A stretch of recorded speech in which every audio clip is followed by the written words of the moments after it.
Dubai की उस गगनचुंबी आसमानी रेखा को देखकर हमेशा यही लगता था कि सौदा तो बस पक्का ही समझो। वहां का बुनियादी नियम हमेशा से यही रहा। इमारतों को इतना ऊंचा उठा दो, उन पर कांच की ऐसी बेमिसाल चमक बिखेर दो और उनकी कीमत इतनी आसमान छूती रख दो कि पूरी दुनिया इस बुने हुए ख्वाब को ही सच मानने लगे। और सच कहूं तो सालों तक इस फॉर्मूले ने जादुई काम किया। हांगकांग के बड़े बड़े डेवलपर्स सिर्फ वहां की लॉबी देखने के लिए उड़कर आते थे, और लंदन के हेज फंड्स ने तो दुबई को अपने मुनाफे के गणित का सबसे बड़ा दांव मान लिया था। हर कोने से आए सोशल मीडिया इन्फ्लुएंसर्स छत से एक जैसी तस्वीरें पोस्ट करते हुए लिखते थे कि भविष्य यही है। इस कहानी में एक गजब का आकर्षण था, जिसने महाद्वीपों के पार से पैसा, लोग और महत्वाकांक्षाएं अपनी तरफ खींची। दुनिया भर के लग्जरी रियल एस्टेट ने खुद को दुबई के तराजू में तौलना शुरू कर दिया। लेकिन फिर अचानक कुछ टूट गया। बहुत शांति से, बिना किसी शोर के, बिना किसी प्रेस कॉन्फ्रेंस या बाजार की मंदी की घोषणा के। ये दरार बहुत ही खामोश थी और एक तरह से बेहद डरावनी भी। जिन आलीशान टावरों की कीमतें देखकर अमीर देशों के रईस भी शर्मा जाएं, उनके फर्श दर फर्श धीरे धीरे अंधेरे में डूबने लगे। वो पेंट हाउस जो साल 2021 में महज एक फोन कॉल पर बिक जाया करते थे, 18 महीने बाद ही बिना किसी शोर शराबे के भारी छूट पर दोबारा बिकने के लिए बाजार में आ गए। खाड़ी के सबसे महंगे शॉपिंग इलाकों ने अपने बड़े बड़े नामी किराएदारों को खोना शुरू कर दिया और उनकी जगह लेने वाला कोई नहीं था। सबसे डरावनी बात यह थी कि दुबई फिर भी अपनी नकली कामयाबी का ढिंडोरा पीटता रहा। नए रिकॉर्ड तोड़ने वाले टावरों के झूठे नक्शे दिखाता रहा, भव्य लॉन्चिंग करता रहा और चमचमाते ब्रोशर छपवाता रहा, जबकि उस संगमरमर के फर्श के नीचे आलीशान दुनिया की पूरी बुनियाद खिसक रही थी। मेरे दोस्तों, ये सिर्फ किसी एक नाकाम प्रोजेक्ट या एक साल के खराब आंकड़ों की मामूली कहानी बिल्कुल नहीं है। ये कहानी इस बारे में है कि कैसे दुबई ने एक के बाद एक ऐसे गलत फैसले लिए जिन्होंने अमीरी और विलासिता के पूरे बाजार को हिलाकर रख दिया है। इन फैसलों की वजह से आज 4 महाद्वीपों के लग्जरी रियल एस्टेट, महंगे रिटेल स्टोर्स और प्रीमियम टूरिज्म बाजारों में डर और घबराहट का माहौल है। याद रखिए, उन आलीशान टावरों के अंदर जो कुछ भी हो रहा है वो सिर्फ वहीं तक सीमित नहीं रहेगा। जब दुबई जैसा बड़ा खिलाड़ी इतने बड़े पैमाने पर अपने लग्जरी मॉडल को बिगाड़ देता है तो उसका नुकसान पूरी दुनिया को झेलना पड़ता है। अब वो देश जो कभी दुबई की नकल करते थे, आज ऐसे सवाल पूछ रहे हैं जिनके बारे में उन्होंने कभी सपने में भी नहीं सोचा था। आज हम और आप मिलकर बारीकी से इसकी पड़ताल करेंगे कि ये सब कैसे हुआ, कौन सी कमजोर बुनियाद पर यह महल खड़ा किया गया था और इस विलासिता की दुनिया का अंजाम आगे क्या होने वाला है। आगे बढ़ने से पहले एक पत्रकार के तौर पर मेरे लिए आपको यह समझाना बेहद जरूरी है कि दुबई से यह गलती अनजाने में नहीं हुई। उसने सोच समझकर और जानबूझकर ये फैसले लिए थे, और यही फैसले इस पूरी तबाही की असली कहानी है। आइए इस महागलती की शुरुआत से शुरुआत करते हैं, क्योंकि इसकी शुरुआत वहां से नहीं हुई जहां ज्यादातर लोग सोचते हैं। आम विश्लेषक इस बर्बादी को महामारी के बाद यानी साल 2021 से 2023 के बीच के कंस्ट्रक्शन बूम से जोड़कर देखते हैं, जब आबादी की जरूरत से कई गुना ज्यादा तेजी से वहां क्रेनें खड़ी की जा रही थी। वो दौर यकीनन बेहद लापरवाही भरा था, लेकिन असल खेल जिसने इस पूरी तबाही का रास्ता साफ किया वो काफी पहले ही शुरू हो चुका था। ये तब हुआ जब दुबई के बड़े डेवलपर्स और उन्हें बढ़ावा देने वाली सरकारी संस्थाओं ने पूरे शहर को एक बेहद महंगे और आलीशान बाजार के रूप में बदलने का फैसला किया। ये बदलाव इसलिए नहीं किया गया था कि लोग इसकी मांग कर रहे थे, बल्कि इसलिए किया गया क्योंकि बेहद आलीशान घरों पर मुनाफा इतना ज्यादा होता है कि अगर आधे से ज्यादा घर खाली भी रहें तो भी कर्ज आसानी से चुकाया जा सकता है। सीधे शब्दों में कहें तो अगर आप 30-30 मिलियन डॉलर के सिर्फ 20 पेंट हाउस बेच देते हैं तो आप उन 300 फ्लैटों का घाटा आसानी से पूरा कर सकते हैं जिन्हें कोई खरीदने वाला नहीं है। ये गणित कागजों पर और बड़ी बड़ी मीटिंग्स में बहुत लाजवाब दिखता था, लेकिन ये गणित तब फेल हो गया जब उन 20 अमीर खरीदारों ने ध्यान दिया कि उनकी गगनचुंबी इमारत में बाकी के 300 फ्लैट बिल्कुल खाली पड़े हैं और वहां भूतिया सन्नाटा पसरा हुआ है। इसके बाद एक ऐसी अंधी दौड़ शुरू हुई जो खुद एक जाल बन गई। हर छोटा बड़ा डेवलपर इसी लग्जरी के जाल में फंसता चला गया, जिसके नतीजे में आज दुबई दुनिया में सबसे ज्यादा खाली पड़े आलीशान महलों का शहर बन चुका है। साल 2023 तक आते आते दुबई में $15 मिलियन से ज्यादा कीमत वाले पेंटहाउस की संख्या न्यूयॉर्क, पेरिस और सिंगापुर की कुल संख्या से भी ज्यादा हो चुकी थी। ऐसा इसलिए नहीं था कि दुनिया के सबसे अमीर खरीदार इन महान शहरों को छोड़कर अचानक दुबई भाग आए थे, बल्कि इसलिए था क्योंकि वहां बिना सोचे समझे अंधाधुंध निर्माण किया गया, मनमाने दाम तय किए गए और दुनिया भर में इस तरह प्रचार किया गया जैसे वहां खरीदारों की लाइन लगी हो। असलियत इसके बिल्कुल उलट थी।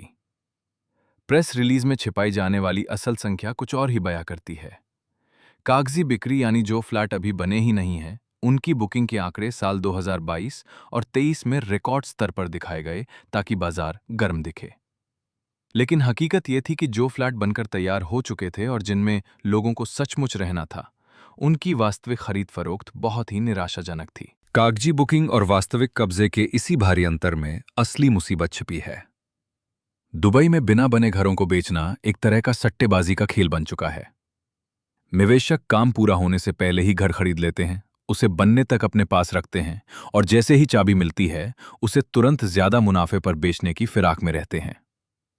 लेकिन जब एक साथ हजारों घरों की चाबियां मिलती हैं और हर कोई एक साथ बाजार से अपना पैसा निकालना चाहता है, तो कीमतें ताश के पत्तों की तरह ढह जाती हैं। और यह संकट कोई काल्पनिक नहीं, बल्कि हकीकत है। दुबई सांख्यिकी केंद्र के आंकड़े बताते हैं कि साल 2024 से 2026 के बीच 80,000 से ज्यादा नए घर बनकर तैयार होने वाले हैं। अब आप ही सोचिए, लगभग 3.5 मिलियन की आबादी वाले इस शहर में, जहां ज्यादातर लोग दिहाड़ी मजदूर, छात्र या मध्यम वर्ग के नौकरी पेशा हैं, जो लग्जरी मार्केट के आसपास भी नहीं फटकते, वहां इन आलीशान घरों को खरीदेगा कौन? सच तो यह है कि इन आलीशान और महंगे घरों को खरीदने वाले अमीर लोग इस पूरी आबादी का एक बहुत ही छोटा हिस्सा है। ये गणित पिछले 2 सालों से बिल्कुल भी नहीं बैठ रहा है। इसके बावजूद नए प्रोजेक्ट लॉन्च करने का सिलसिला थम नहीं रहा है, क्योंकि अगर डेवलपर्स ने नए प्रोजेक्ट लाना बंद कर दिया, तो बाजार में ये संदेश जाएगा कि वे संकट में हैं और उनकी तिजोरी खाली हो चुकी है। दुबई खुद को एक ऐसे खतरनाक चक्रव्यूह में फंसा चुका है जो किसी भी अकेले फेल प्रोजेक्ट से कहीं ज्यादा जानलेवा है। लेकिन ये गगनचुंबी इमारतें तो इस गहरी साजिश की सिर्फ एक परत हैं। दुबई ने सिर्फ आलीशान अपार्टमेंट्स का अंबार नहीं लगाया, बल्कि उसने उस पूरे ताने बाने और साख को ही दांव पर लगा दिया है, जिसके दम पर कोई अमीर खरीदार या पर्यटक खुद को लाखों डॉलर खर्च करने के लिए राजी करता था। अब वो पूरा विश्वास ही दरक रहा है, और अब वो पूरी व्यवस्था इस तरह चरमरा रही है जिसे छिपाना नामुमकिन हो गया है, क्योंकि ये बर्बादी अब सड़कों पर साफ दिखने लगी है।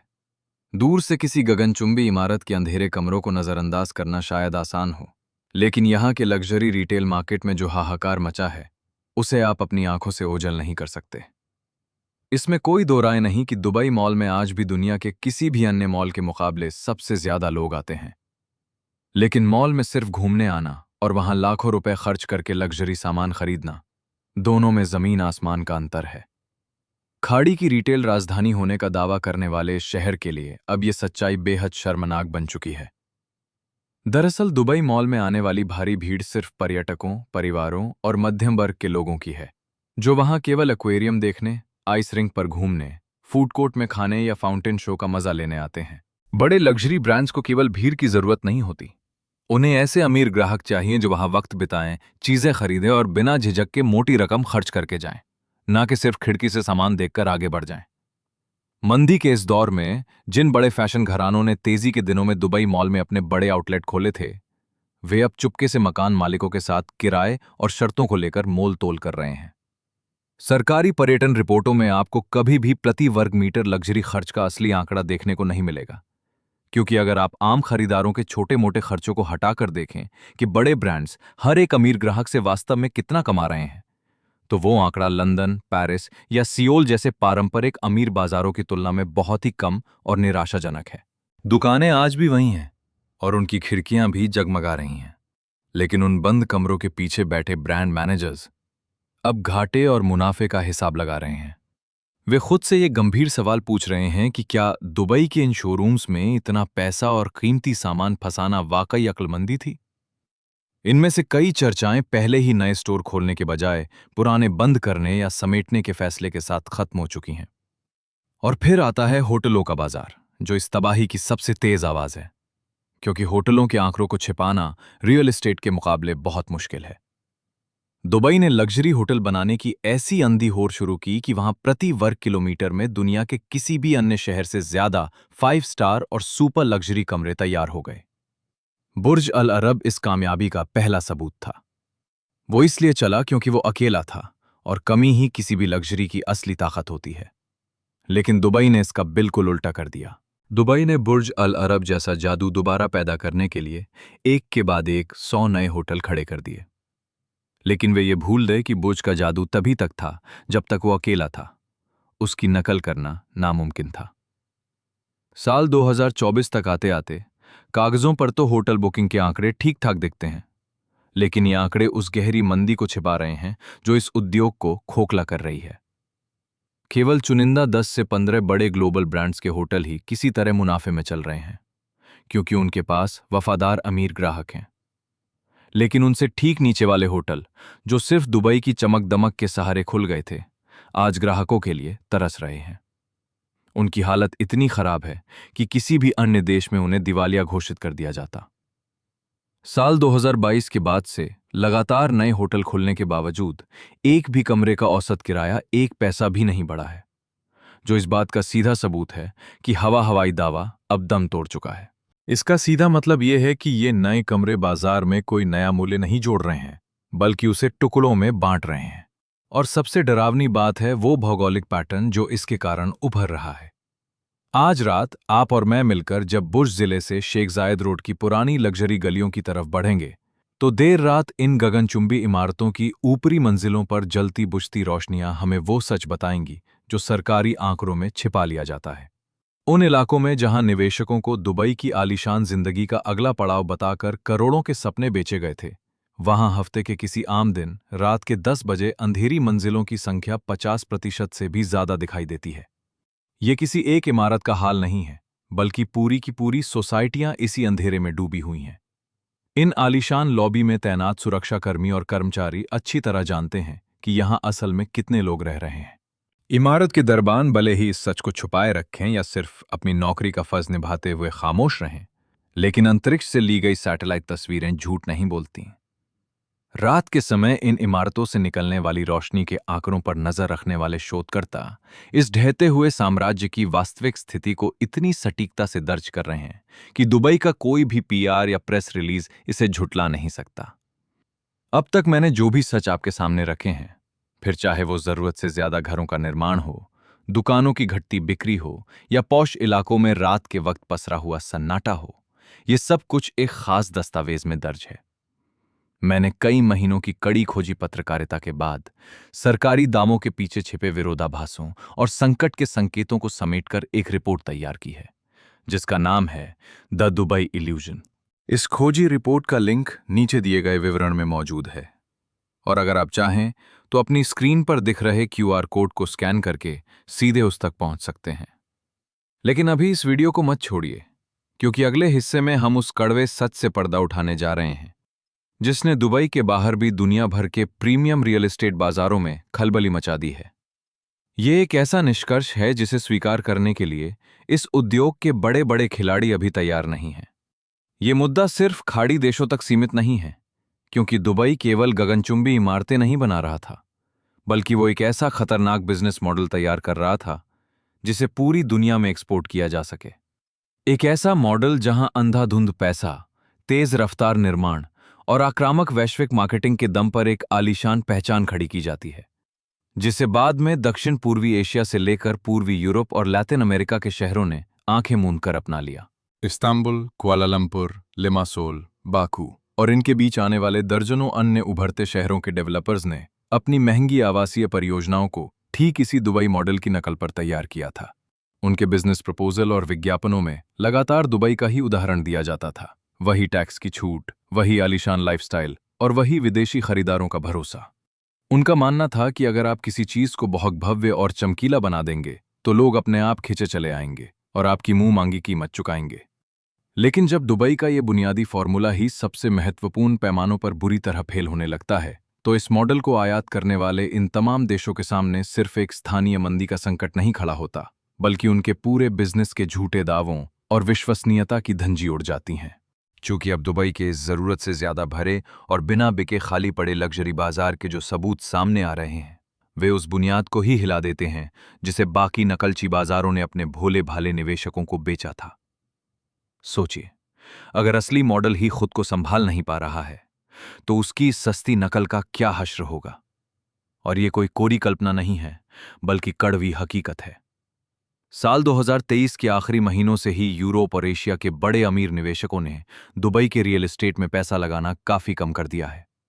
बाजार पर नजर रखने वाली कई बड़ी सलाहकार कंपनियां इन आंकड़ों को जनता के सामने नहीं लाती, क्योंकि उन्हें दुबई से मिलने वाली मोटी फीस खोने का डर है।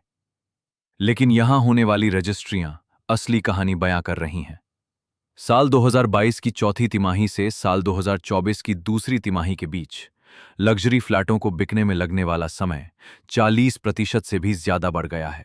तैयार हो चुके लग्जरी फ्लैटों की वास्तविक बिक्री कीमत और उनकी मांगी जा रही कीमत के बीच का अंतर लगातार 6 तिमाहियों से बढ़ता ही जा रहा है। ये आंकड़े किसी ऐसे बाजार के नहीं हैं जो कुछ समय के लिए थमा हो, बल्कि ये इशारा है कि पूरा सिस्टम ही भीतर से चरमरा रहा है। और यहीं से ये खतरा पूरी दुनिया में सबसे तेजी से फैलता है। आइए आप और मैं इस बात को समझें कि दुनिया का कोई भी अमीर निवेशक अपना सारा पैसा एक ही जगह नहीं फंसाता। जिस शख्स ने साल 2021 में दुबई के दावों पर भरोसा करके पाम जुमेराह में पेंट हाउस खरीदा था, उसने लिमासोल, बटूमी या रास अल खैमा में भी पैसे लगाए होंगे। अब जब मुख्य आधार यानी दुबई की असलियत सामने आ रही है, तो वो केवल अपना दुबई का निवेश नहीं देखता, बल्कि अपने पूरे पोर्टफोलियो की नए सिरे से समीक्षा करता है और घबराकर अपनी पूंजी को वापस खींचने की तैयारी करने लगता है। निवेशकों द्वारा अपनी इस पूंजी को दूसरे सुरक्षित ठिकानों पर भेजने की ये प्रक्रिया सिर्फ खाड़ी देशों तक सीमित नहीं रहेगी।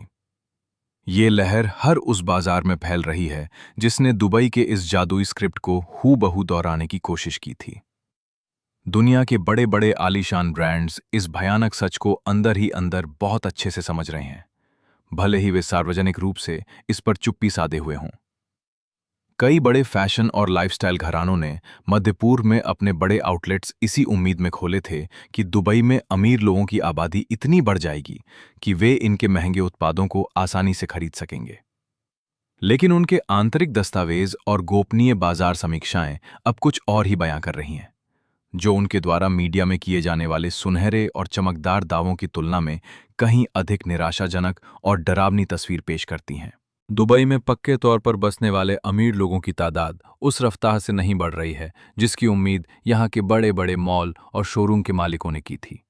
हाँ, निजी चार्टर्ड प्लेन से वीकेंड बिताने आने वाले और एक ही दोपहर में लाखों रुपए उड़ाने वाले अति अमीर लोग यहाँ जरूर आते हैं, लेकिन उनकी संख्या इतनी ज्यादा नहीं है कि इस अंधाधुंध कमर्शियल निर्माण को सही ठहराया जा सके।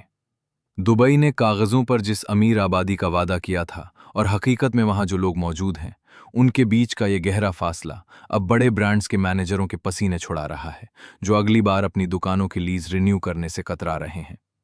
इसका मतलब ये कतई नहीं है कि दुबई कल ही तबाह हो जाएगा। ये कोई तबाही की भविष्यवाणी नहीं है। शहर के पास तेल से जुड़ी असीम संपत्ति और एक ऐसी सरकार है जो किसी भी नाकामी को बर्दाश्त नहीं करती और तुरंत दखल देती है। लेकिन इस पूरे संकट का असली और गहरा असर वैश्विक स्तर पर महसूस किया जा रहा है। दुबई का वो पुराना फॉर्मूला कि कम टैक्स वाले आकर्षक पर्यटन स्थल पर बिना सोचे समझे आलीशान इमारतें बनाते जाओ और खरीदार अपने आप आते रहेंगे, अब पूरी तरह फेल साबित हो चुका है।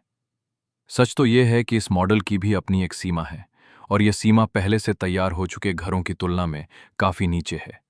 इसी फासले की गवाही आज रात को इन ऊंची मीनारों की अंधेरी मंजिलें, दबाव में आकर कम किराए पर दी जा रही दुकानें और छुपकर बेचे जा रहे सस्ते फ्लैट दे रहे हैं। रीसेल मार्केट में अब संपत्तियों को बेचने में पसीने छूट रहे हैं और उनकी कीमतें मूल खरीद मूल्य से बहुत नीचे गिर चुकी हैं। अब देखना यह है कि दुबई के इस रास्ते पर चलने वाले दुनिया के बाकी देश और रियल एस्टेट निवेशक इस कड़वे सच का सामना कैसे करते हैं। आप और मैंने जब इस बड़ी जांच की शुरुआत की थी, तब हमारा सवाल यह था कि दुबई ने आखिरकार क्या किया और इसका असर पूरी दुनिया के अमीरों की इस दुनिया पर क्या पड़ेगा।